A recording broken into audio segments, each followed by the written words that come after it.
अस्सलामुअलैकुम स्टूडेंट्स। आज की इस वीडियो में हमारा टॉपिक है skeleton and its types and the functions of skeleton. तो वन बाय वन हम टॉपिक्स को कवर करेंगे। सबसे पहले हम ये देखते हैं कि हमारे पास स्केलेटन के फंक्शंस क्या होते हैं। स्टूडेंट्स, जब हम स्केलेटन की बात करते हैं तो इसमें तीन तरह के स्केलेटन आते हैं: exoskeleton, hydrostatic skeleton and endoskeleton. In categories को हम आगे जाके डिफ़ाइन करेंगे, लेकिन मैं यहाँ पर ये बताना चाह रही हूँ कि स्केलेटन किसी भी टाइप का हो, उनका फंक्शन एक जैसा होता है। ठीक है, तो यहाँ पर जो हमारे पास फर्स्ट फंक्शन गिवन है वो है it provides us with a basic structure और शेप। ठीक है, तो स्केलेटन का फंक्शन ये होता है कि वो हमें क्या करता है, बेसिक शेप प्रोवाइड करता है या स्ट्रक्चर। ठीक है, यानी अगर स्केलेटन को रिमूव कर दें तो फिर इस तरह से ऑर्गेनिज्म का जो है वो कोई पर्टिकुलर शेप हमें नज़र नहीं आ रहा होता है। ठीक है, तो बुनियादी ढांचा जो है वो यही प्रोवाइड कर रहा होता है, बुनियादी स्ट्रक्चर। इसके अलावा स्केलेटन जो है वो मूवमेंट को अलाउ कर रहा होता है, मूवमेंट में सपोर्ट भी कर रहा होता है। इसके अलावा जो है ये वाइटल ऑर्गन्स को क्या करता है, प्रोटेक्ट कर रहा होता है। वाइटल ऑर्गन्स हमारे पास वो ऑर्गन्स होते हैं जिनका डायरेक्टली ताल्लुक़ होता है हमारी लाइफ के साथ।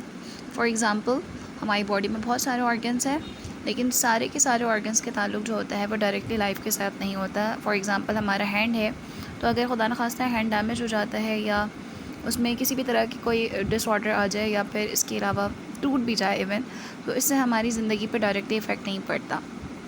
जबकि अगर हमारे कुछ ऑर्गन्स, फॉर एग्ज़ाम्पल हार्ट है, लंग्स है, किडनी है, ब्रेन है, इन सब का डायरेक्टली ताल्लुक़ जो है वो ज़िंदगी के साथ है कि अगर हार्ट को डायरेक्टली कुछ हो जाए, डैमेज हो जाए, तो फिर ज़िंदगी पर बात आ जाती है। ठीक है, तो इस तरह के जो ऑर्गन्स होते हैं उसको प्रोटेक्ट करने के लिए जो है अल्लाह ताला ने हमें जो है वो स्केलेटन प्रोवाइड किया हुआ है। ठीक है, इसके अलावा ये तो हायर ऑर्गेनिज़म्स की बात हो रही है। हायर ऑर्गेनिज़म्स में जो है वो बोन्स ही प्रोटेक्ट कर रहे होते हैं ऑर्गन्स को, और बोन्स जो है वो स्केलेटन बना रहे होते हैं। ठीक है, इसके अलावा ये क्या करते हैं, ब्लड सेल्स की प्रोडक्शन करते हैं। तो हमारे पास जो है वो बन रहे होते हैं बोन मैरो में। ठीक है, बोन मैरो आप कह सकते हैं कि हड्डी के अंदर का जो गूदा होता है, या अगर मैं इसको आसान अल्फाज में समझाना चाहूँ तो ये जो है स्पंजी होता है, या ये कह लें कि सेमी सॉलिड टिश्यूज़ होते हैं ये, जो बेसिकली रेड ब्लड सेल्स की प्रोडक्शन कर रहा होता है। ठीक है, तो ये भी एक बहुत अहम फंक्शन है स्केलेटन का कि ये ब्लड सेल्स की प्रोडक्शन करते हैं। इसके अलावा ये फ़ैट वगैरह और मिनरल्स वगैरह को भी स्टोर कर रहा होता है। लाइक अगर कैल्शियम की बात करूँ तो कैल्शियम जो है वो डिपॉजिट होता है बोन्स में जाके। ठीक है, तो ये हमारे पास जो बेसिक फंक्शंस थे स्केलेटन की हमने डिस्कस किए। अब हम आ जाते हैं कि स्केलेटन के कितने टाइप्स हैं और वन बाय वन इनको डिटेल में डिस्कस करते हैं। सबसे पहले हमारे पास जो स्केलेटन की टाइप है वो है हाइड्रोस्टैटिक स्केलेटन। ये हमारे पास सॉफ्ट जो ऑर्गेनिज़म्स होते हैं, लाइक वर्म्स हैं, इसके अलावा अर्थ वर्म की एग्जांपल ले लेते हैं। सेगमेंटेड बॉडी होती है इसकी। सेगमेंटेड मतलब इसमें जो है वो आपको धारियाँ धारियाँ नज़र आएंगी बाकायदा। ठीक है, सेगमेंट बने हुए होते हैं इसकी बॉडी में। ठीक है, और इसके अंदर जो है वो हाइड्रोस्टैटिक स्केलेटन होता है। हाइड्रो मीन्स होता है वाटर, स्टैटिक जो कि ये लफ्ज़ जो है वो सपोर्ट कर रहा होता है मूवमेंट को। ठीक है, तो ऐसे ऑर्गेनिज़म्स जिनमें वाटर जो है वो अहम रोल प्ले कर रहा है उनकी मूवमेंट के लिए, तो इस तरह के ऑर्गेनिज़म्स को हम कहते हैं कि हाइड्रोस्टैटिक स्केलेटन रखने वाले ऑर्गेनिज़म्स हैं। ठीक है, इसको हम सिंपलेस्ट टाइप ऑफ स्केलेटन भी कह सकते हैं। इसके अलावा ये जो ऑर्गेनिज़म्स होते हैं ये सॉफ्ट बॉडीड होते हैं ये। ठीक है, इनकी बेसिक एग्जांपल्स जो हैं वो हमारे पास हैं earthworm, jellyfish and other insects. ठीक है, तो इंसेक्ट्स वो जो कि वर्म टाइप जिनकी बॉडी हो। इसके अलावा डिफरेंट फ्लैट फॉर्म्स और सी एनीमोन वगैरह में भी हाइड्रोस्टैटिक स्केलेटन पाए जाते हैं। अच्छा, इनके मूव करने का तरीक़ाकार ये होता है कि ये क्या करते हैं, अपनी बॉडी में जो इनकी बॉडी में जो लिक्विड फिल्ड होता है उसको क्या करते हैं, प्रेशर अप्लाई करते हैं सामने की जानिब। ठीक है, तो इनकी बॉडी में जो है वो एक तरह से हार्डनेस प्रोड्यूस हो जाती है। ठीक है, फिर वो क्या करते हैं, जब आगे पुल करते हैं तो उसके नतीजे में बॉडी जो है वो थोड़ी सी मूव करती है, जैसे कि आप डायग्राम में देख सकते हैं।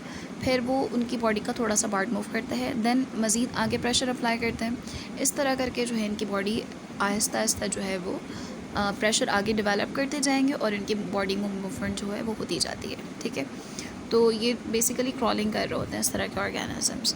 तो हाइड्रोस्टैटिक स्केलेटन रखने वाले ऑर्गेनिज़म्स जो हैं वो इस तरह से मूव कर रहे होते हैं। सेकंड जो हमारे पास काइंड है वो है एक्सोस्केलेटन।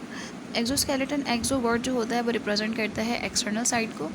तो ऐसे ऑर्गेनिजम्स जो होते हैं उनका जो बेसिकली स्केलेटन होता है वो पाया जाता है उनकी बॉडी के बाहर। ठीक है, अब इनका स्केलेटन जो है वो बोन्स पे कंसिस्ट नहीं है, बल्कि ये एक हार्ड सब्सटेंस होता है जो कि इनकी बॉडी के बाहर मौजूद होता है। जैसे फॉर एग्जांपल, इसकी बेसिक एग्जांपल हो जाएगी कॉकरोच आप ले सकते हैं, ग्रास हॉपर ले लें। ठीक है, इसके अलावा क्रैब्स। तो आप फील कर सकते हैं कि उनका जो स्ट्रक्चर होता है वो बहुत ज़्यादा हार्ड होता है बाहर से। इसके अलावा प्रॉन्स भी आप ले सकते हैं। तो ये बाकायदा कोई बोन से बना हुआ स्ट्रक्चर नहीं है, बस क्या है, एक हार्ड कवरिंग होती है, एक्सटर्नल कवरिंग, जो कि क्या करती है, इनको सपोर्ट करती है और प्रोटेक्शन दे रही होती है इनकी बॉडी को। ये पाए जाते हैं आर्थ्रोपोड्स में, मॉलस्क वगैरह में, और हायर एनिमल्स में भी पाए जा रहे होते हैं। और ये जो एक्सटर्नल कवरिंग होती है इनकी, यानी एक्सोस्केलेटन जो इनका बना होता है वो यूजुअली चाइटिन से बना हुआ होता है। इसके अलावा कैल्शियम कार्बोनेट वगैरह से भी इनकी बॉडी जो है वह बनी हुई होती है। ठीक है, तो ये जो होती है ये जो स्ट्रक्चर होता है वो नॉन लिविंग होता है। ठीक है, क्योंकि यानी कि ये साइज़ में बढ़ नहीं रहा होता है। अगर सम टाइम ऐसा हो कि इनको कवर चेंज करने की ज़रूरत हो, यानी कि जब इनकी बॉडी का साइज़ बढ़ रहा होता है ना, तो ये क्या करता है, अपने कवर को चेंज कर लेता है, यानी पुराना वाला होल छोड़कर नए होल में दाखिल हो जाते हैं। ठीक है, क्योंकि इनकी जो बॉडी का एक्सटर्नल कवरिंग है यानी एक्सोस्केलेटन है वो नॉन लिविंग होता है, तो इनको अपनी बॉडी के डिफरेंट जो टाइम पीरियड होता है उसमें इनको अपने स्केलेटन को चेंज करना पड़ता है। ठीक है, और अगर मैं इसी की एग्जांपल लूँ हाई एनिमल्स की, तो इसमें जो इनका एक्सटर्नल कवरिंग होती है यानी एक्सोस्केलेटन, ये प्रोटीन्स पे कंसिस्ट होता है, यानी प्रोटीन से बना हुआ होता है। इसके अलावा हमारे पास जो थर्ड एग्जांपल है वो है एंडोस्केलेटन रखने वाले ऑर्गेनिजम्स की। तो इसमें सारे हायर एनिमल्स आते हैं, लाइक हम हैं। हम अगर अपनी बात करें ह्यूमन, तो ये बहुत एक कॉम्प्लेक्स बॉडी रखते हैं। अगर हम छोटे लिविंग ऑर्गेनिजम्स की भी बात कर सकते हैं, फॉर एग्जांपल हमारे पास माइस है, रैबिट है, कैट्स हैं, इन सब में जो है वो एंडोस्केलेटन पाए जाते हैं। ठीक है, तो एंडोस्केलेटन बॉडी के अंदर होते हैं, बोन्स पर मुश्तमिल होते हैं, और जो बोन्स के हमारे पास सेल्स होते हैं उनको हम कहते हैं ऑस्टियोसाइट्स। और ये जो सेल्स होते हैं, ठीक है, ये सेल्स जो होते हैं वो लिविंग होते हैं, यानी कि जिस तरह से बॉडी का साइज़ बढ़ेगा तो ऑब्वियसली बोन्स का साइज़ भी बढ़ रहा होता है। ठीक है, यानी कि एज बढ़ेगी तो बोन का साइज़ भी बढ़ेगा, और ये लिविंग होता है, दैट्स वाई हमें ये प्रोसेस नज़र आ रहा होता है। ठीक है, अगर एंडोस्केलेटन को मैं कैटेगरी में डिवाइड करूं तो आप ये कह सकते हैं कि एंडोस्केलेटन जो है वो दो चीज़ों पर मुश्तमिल है। First one is cartilage and second one is bones. ठीक है, कार्टिलेज जो है वो कुर्री हड्डी को कहते हैं, यानी सॉफ्ट बोन्स जो होती है उनको कहते हैं, और कार्टिलेज की जो सेल्स होते हैं हम उनको कॉन्ड्रियोसाइट्स कह रहे होते हैं, जबकि बोन्स जो होती हैं वो हार्ड होती हैं, उसमें कैल्शियम का डिपॉजिशन हुई भी होती है, और इसके अलावा इनके जो सेल्स होते हैं उनको हम ऑस्टियोसाइट्स कहते हैं। ठीक है, तो ये चीज़ें जो हैं वो याद रखने वाली हैं। इसके अलावा अगर मैं कंपेयर करना चाहूँ कार्टिलेज को बोन्स के साथ, तो कुछ कंपैरिजन मैंने पहले भी किए हैं। इसके अलावा जो मेन कंपैरिजन है वो ये है कि आपकी जो कुर्री हड्डी यानी कार्टिलेज होती है इसमें ब्लड सेल्स पाए नहीं जाते, जबकि अगर बोन्स की बात करें तो बोन्स में ब्लड सेल्स पाए जाते हैं। ठीक है, और बोन्स जो है वो हार्ड होता है एज़ कम्पेयर टू कार्टिलेज, और बाकी पॉइंट्स जो है वो ऑलरेडी मैंने डिस्कस कर लिए हैं। ठीक है, अब ये देख लेते हैं कि कार्टिलेज कहाँ पाया जाता है और बोन्स कहाँ पाई जाती हैं। कुछ जगहों पर जो है वो बोन्स के साथ ही कार्टिलेज पाया जाता है, कुछ जगहों पर जो है वो सेपरेटली पाया जाता है। तो हमारे पास एक्सटर्नल पिना जो होता है, यानी एयर का जो एक्सटर्नल पिना होता है वहाँ पर, इसके अलावा नाक की जो हड्डी होती है ये भी जो होती है वो थोड़ी फ्लेक्सिबल होती है। तो ये बेसिकली हार्ड बोन नहीं है, यानी ये बोन नहीं है, ये कार्टिलेज होता है। ठीक है, तो कार्टिलेज, इसके अलावा जो है वो हमारी जो वर्टिब्री होती है उसके दरमियान भी आपको कार्टिलेज नज़र आ जाएगा।